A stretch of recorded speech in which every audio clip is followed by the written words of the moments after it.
ನಮಸ್ತೆ ಸ್ನೇಹಿತರೆ, ನಾನು ನಿಮ್ಮ ರೇಖಾ ಕನ್ನಡತಿ. ನಿಮ್ಮ ಆರ್ ಕೆ ಮೀಡಿಯಾ ಚಾನಲ್ಗೆ ಸ್ವಾಗತ. ಸ್ನೇಹಿತರೆ, ಈಗಾಗಲೇ ನಿಮಗೆಲ್ಲ ತಿಳಿದಿದೆ 10ನೇ ತರಗತಿಯ ಒಂದು ಪ್ರಥಮ ಭಾಷಾ ಕನ್ನಡ ಪಠ್ಯಪುಸ್ತಕದಲ್ಲಿ ಬದಲಾವಣೆ ಆಗಿದೆ ಅಂತ.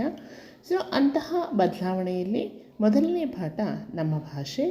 ನೋಡಿ, ನಮ್ಮ ಭಾಷೆ ಅಂದ ತಕ್ಷಣವೇ ನಮ್ಮ ಭಾಷೆ ಬಗ್ಗೆ ಇರ್ತಕ್ಕಂಥ ಒಂದು ಹೆಮ್ಮೆ, ಆ ಒಂದು ಪಾಠದ ಒಂದು ಆಶಯ ಏನು, ಅಲ್ಲಿರ್ತಕ್ಕಂಥ ಲೇಖಕರು ವ್ಯಕ್ತಪಡಿಸ್ತಕ್ಕಂಥ ವಿಚಾರಧಾರೆಗಳೇನು ಅನ್ನೋದನ್ನು ನಾವು ಈ ಪಾಠದಲ್ಲಿ ತಿಳಿತಾ ಹೋಗೋಣ. ಮೊದಲನೇದಾಗಿ ನಿಮಗೆ ಬರ್ತಕ್ಕಂತಹ ಮೊದಲನೇ ಪಾಠ ನಮ್ಮ ಭಾಷೆ. ಈ ನಮ್ಮ ಭಾಷೆಯಲ್ಲಿ ನಾವು ನೋಡ್ತಾ ಹೋದ ಹಾಗೆ ನೋಡಿ ಸ್ನೇಹಿತರೆ, ಇಲ್ಲಿ ಫಸ್ಟು ನಾನು ಪುಸ್ತಕದ ಒಂದು ಪರಿವಿಡಿಯನ್ನು ತೋರಿಸ್ತಾ ಇದ್ದೀನಿ.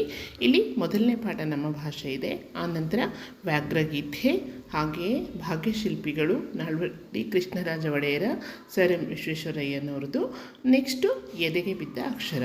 ಪದ್ಯಭಾಗದಲ್ಲಿ ನಾವು ನೋಡಿದಾಗ ಸಂಕಲ್ಪ ಗೀತೆ, ಹಕ್ಕಿ ಹಾರುತ್ತಿದೆ ನೋಡಿದಿರಾ, ಕೌರವೇಂದ್ರನ ಕೊಂದೆ ನೀನು, ಹಾಗೆ ಚಲಮನೆ ಮೆರೆವು.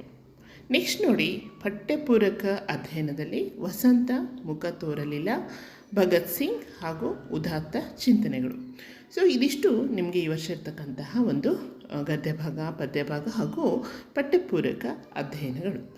ನಂತರ ನಾವು ನೋಡಿದಾಗ ಸ್ನೇಹಿತರೆ, ಇಲ್ಲಿ ಮರಿಯಪ್ಪ ಭಟ್ಟರು 1906 ಇವರ ಒಂದು ಕಾಲಮಾನ.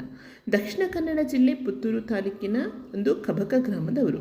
ಬಹುಭಾಷಾ ವಿದ್ವಾಂಸರಾದ ಅವರು ದ್ರಾವಿಡ ಭಾಷೆಗಳನ್ನು ತುಲನಾತ್ಮಕ ಅಧ್ಯಯನ ಮಾಡುವುದರೊಂದಿಗೆ ನಿಘಂಟು ರಚನೆಯಲ್ಲಿ ಅನುಪಮ ಸೇವೆಗೈದವರು. ಮದ್ರಾಸ್ ವಿಶ್ವವಿದ್ಯಾನಿಲಯದಲ್ಲಿ ಕನ್ನಡ ಪ್ರಾಧ್ಯಾಪಕರಾಗಿ ದುಡಿದವರು.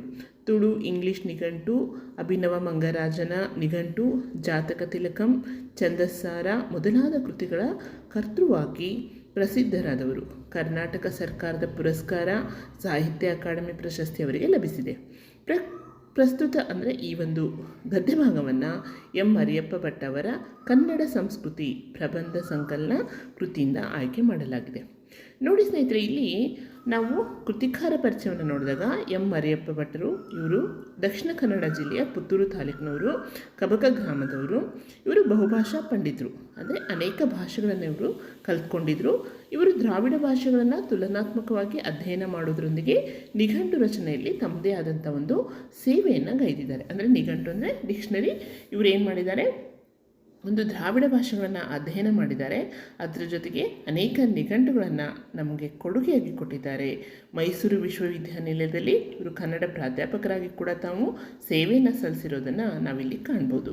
ಹಾಗೆ ನಮಗೆ ಸಿಕ್ಕಿರ್ತಕ್ಕಂಥ ಒಂದು ಡಿಕ್ಷನರಿ ಯಾವುದಪ್ಪ ಅಂದರೆ, ನಿಘಂಟು ಯಾವುದಪ್ಪ ಅಂದರೆ ತುಳು ಇಂಗ್ಲೀಷ್ಗೆ ಸಂಬಂಧಪಟ್ಟಂತಹ ಒಂದು ನಿಘಂಟು ಪುಸ್ತಕ. ಹಾಗೆ ಅಭಿನವ ಮಂಗರಾಜನ ನಿಘಂಟು, ಜಾತಕ ತಿಲಕಂ, ಛಂದಸ್ಸಾರ ಮೊದಲಾದ ಇವರು ಒಂದು ಕೃತಿಗಳನ್ನು ನಮಗೆ ನೀಡಿದ್ದಾರೆ. ಅಂದರೆ ಆ ರೀತಿ ಬರೆದವರು ಪ್ರಸಿದ್ಧರಾಗಿದ್ದಾರೆ ಮಕ್ಕಳೇ. ಇಲ್ಲಿ ಕರ್ನಾಟಕ ಸರ್ಕಾರದ ಪುರಸ್ಕಾರ ಕೂಡ ಸಿಕ್ಕಿದೆ, ಸಾಹಿತ್ಯ ಅಕಾಡೆಮಿ ಪ್ರಶಸ್ತಿ ಕೂಡ ಇವರಿಗೆ ಲಭಿಸಿದೆ. ಹಾಗೆಯೇ ಈ ಒಂದು ಪಾಠವನ್ನು ಇವರು ಕನ್ನಡ ಸಂಸ್ಕೃತಿ ಪ್ರಬಂಧ ಸಂಕಲನದಿಂದ ಆಯ್ಕೆ ಮಾಡಲಾಗಿದೆ.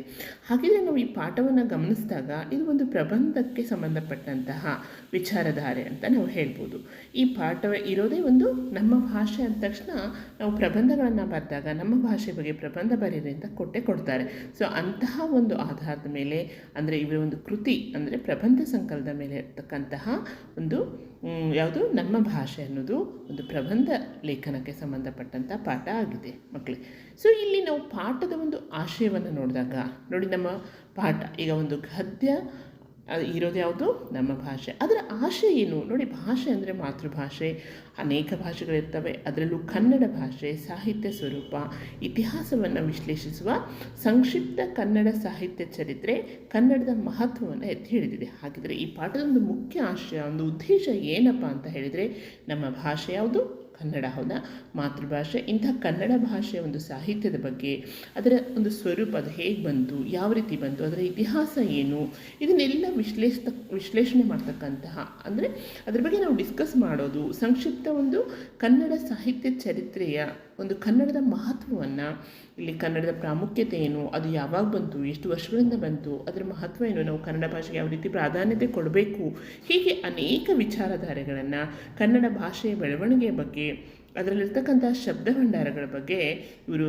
ಹೇಳ್ತಕ್ಕಂಥ ವಿಚಾರ ತುಂಬ ಸೊಗಸಾಗಿದೆ. ಅಂದರೆ ಇವರು ಅದಕ್ಕೆ ತುಂಬ ಪ್ರಾಮುಖ್ಯತೆ ಕೊಟ್ಟಿದ್ದಾರೆ. ನೀವು ಪಾಠವನ್ನು ನೋಡ್ತಾ ಹೋದ ಹಾಗೆ ನಿಮಗೆ ಆ ಪಾಠದ ಒಳಗಿನ ಒಂದು ಸಾರ ಅರ್ಥ ಆಗ್ತಾ ಹೋಗುತ್ತೆ.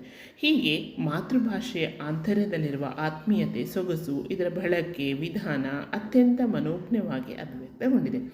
ನೋಡಿ ಮಕ್ಕಳೇ, ಇಲ್ಲಿ ಯಾವ ರೀತಿ ಒಂದು ಮಾತೃಭಾಷೆ ಅನ್ನೋದು ನಮ್ಮ ಎಷ್ಟು ಹೃದಯದಿಂದ ಬರ್ತಕ್ಕಂಥ ಭಾಷೆ ಮಾತೃಭಾಷೆ, ಹೌದಾ? ಅದರಲ್ಲೂ ಕನ್ನಡ ಭಾಷೆ ಅಂದರೆ ತುಂಬ ಸೊಗಸಾದ ಭಾಷೆ. ಇಂತಹ ಒಂದು ಅದ್ಭುತವಾದಂತಹ ಸುಂದರವಾದಂತಹ ಸೊಗಸಾದ ಭಾಷೆಯ ಬಗ್ಗೆ ಎಂ ಮರಿಯಪ್ಪ ಭಟ್ಟರವರು ತುಂಬ ಚೆನ್ನಾಗಿ ಪಾಠವನ್ನು ಹೇಳ್ಕೊಡ್ತಾ ಬರ್ತಾರೆ. ಸೊ ಪಾಠವನ್ನು ನಾವು ನೋಡ್ತಾ ಹೋದಾಗ ಅದರ ವಿಚಾರಧಾರೆಗಳನ್ನ ತಿಳಿತಾ ಹೋಗೋಣ ಮಕ್ಕಳೇ. ಹಾಗಿದ್ರೆ ಇಲ್ಲಿರ್ತಕ್ಕಂಥ ಕೆಲವು ಪದಗಳ ಅರ್ಥ, ಸೊ ಇದು ನಮಗೆ ತುಂಬ ಮುಖ್ಯ. ಯಾಕೆಂದರೆ ನಾವು ಪಠ್ಯವನ್ನು ಪ್ರಾರಂಭ ಮಾಡ್ತಕ್ಕಂಥ ಮೊದಲು ಪದಗಳ ಅರ್ಥವನ್ನು ತಿಳ್ಕೊಂಡಾಗ ಅಲ್ಲಿ ಬರ್ತಕ್ಕಂಥ ಒಂದೊಂದು ಪದದ ಅರ್ಥಗಳನ್ನು ನೀವು ಮೊದಲೇ ತಿಳ್ಕೊಂಡ್ಬಿಟ್ರೆ ಹೀಗಂದರೆ ಹೀಗೆ ಅನ್ನೋ ವಿಚಾರ ನಿಮಗೆ ಗೊತ್ತಾಗುತ್ತೆ. ನೋಡಿ, ಅಮೂಲ್ಯ ಅಂದ್ರೇನು? ಬೆಲೆ ಕಟ್ಟಲಾಗದ್ದು, ತುಂಬ ಶ್ರೇಷ್ಠವಾಗಿರ್ತಕ್ಕಂಥ ವಿಚಾರ, ತುಂಬ ಅಮೂಲ್ಯವಾಗಿರ್ತಕ್ಕಂಥದ್ದು ಅಂತ ನಾವು ಹೇಳ್ತೀವಿ. ಸೊ ಹಾಗೆ ಶ್ರೇಷ್ಠ ಅಂತ ಆಯಿತು. ನೆಕ್ಸ್ಟ್ ನೋಡಿ, ನಿರೀಕ್ಷಕ, ಸೂಕ್ಷ್ಮವಾಗಿ ಅವಲೋಕಿಸುವವನು.